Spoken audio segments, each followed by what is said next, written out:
I'm Yana Kesala. My show this year is I Think My Heart Needs Glasses at Venue 3.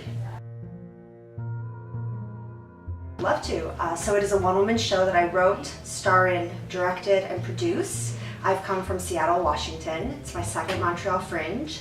I won Spirit of the Fringe last year, which the prize for that is a guaranteed spot in the festival. So the winning of that prize actually prompted the writing of this show.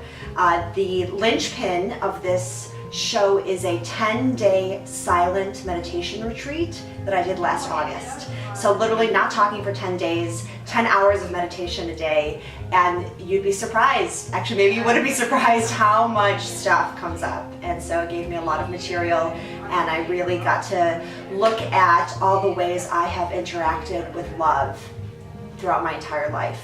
And it was a revelatory experience that I'm excited to have on stage, but it's not a silent play, so don't worry about that. It's definitely what all was going on in my head during that time, though I may not have verbalized it at the moment.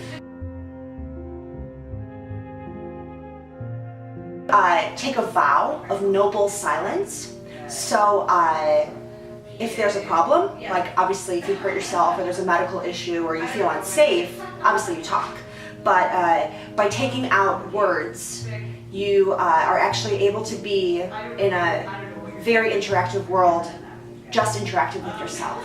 I mean, you are very considerate of others. I mean, like, you're very gentle with doors. I shared a room with a roommate. We all eat together. So there is this camaraderie, but there's also this ability to simply be completely selfish. And that's really rare in our world, to just focus on yourself and not be worried about anything for those 10 days besides what you're dealing with in your heart. So it was not forcible, it was voluntary, and I think completely necessary. I don't think that we would be able to do the work we did if we had to talk and try to express what we were going through. Although that's what I'm trying to do in my play, is express what I was going through. But at the time, to do that, all that healing, it had to be insular. Oh my gosh, yeah. Well, clearly I'm a talker, so it was frustrating. I thought it would be harder than it ended up being, though. The not talking part. That was actually really, really easy, considering all the other stuff that came up. Because, you know, meditating, maybe not for 10 hours straight, but for 10 hours a day, you all of a sudden have things come up that you have not thought about in forever. For whatever reason, maybe you have repressed them, or maybe you just forgot, or maybe you connected to something because you thought of something else and it's been a really long time. And it can be really frustrating not to have your family or your friends or your community to share that with, but it was also awesome to just have to find a way to deal with those things that did come up in a completely personal way, which at the end of the day, we are just us. So it was very cool. I took away a very strong sense of peace, which I live quite a frenetic life and a very high energy, and it's difficult for me to do nothing. And we weren't allowed to have books. You don't have your phone, you obviously don't have the internet, you weren't supposed to have a journal.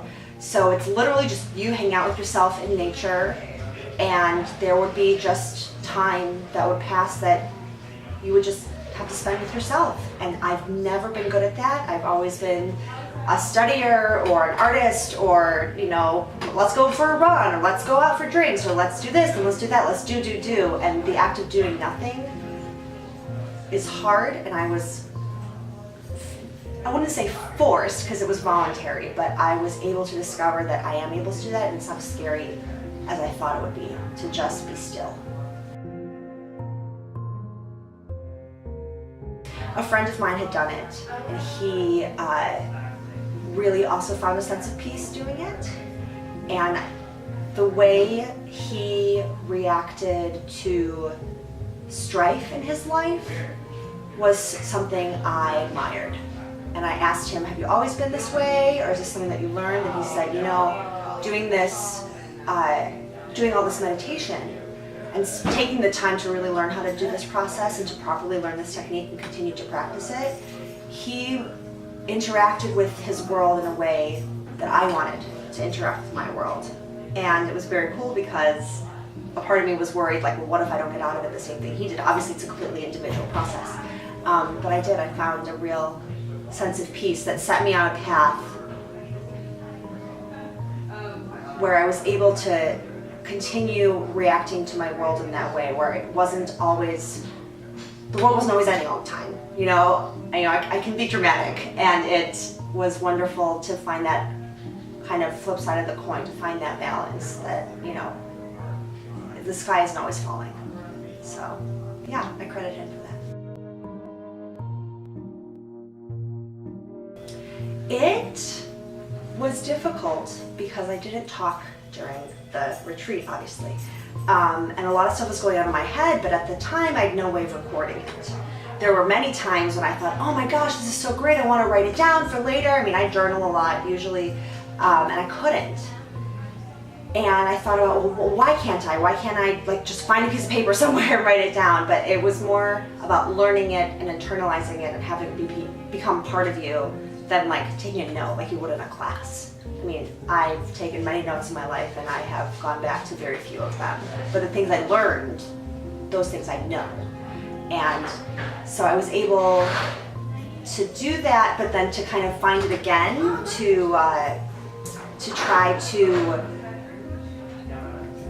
convey to an audience what it was like to do this for 10 days and all the things that came up. And the work that I did was hard because it's one of those things where you're like, well, you just have to do it. I can't really explain it to you. But that's the whole point of the play. So it was fun. I was able to create vignettes of big milestones that I achieved throughout, which I wasn't trying to do in the moment while I was figuring it out because I was too busy, figuring my life out. So. It does and it doesn't. The Ukrainian dentist's daughter is my mother's story, and I think My Heart Needs Glasses is my story. So they're very different plays. This current one is much more contemporary, and obviously it's my life and not my mother in the 60s. And so it's a lot funnier because I'm able to be a bit raunchier than I could with the information she was giving me about her life. I think my life is probably just a little bit raunchier than hers was. So it's fun because it's much more comedic. So in a way, if Ukrainian Dentist's Daughter hadn't happened, I wouldn't be here, and so I think My Heart Needs Glasses couldn't have happened. But I think they share similar themes of trying to find oneself and one's relationship with the world and the other people in the world, especially in romantic relationships.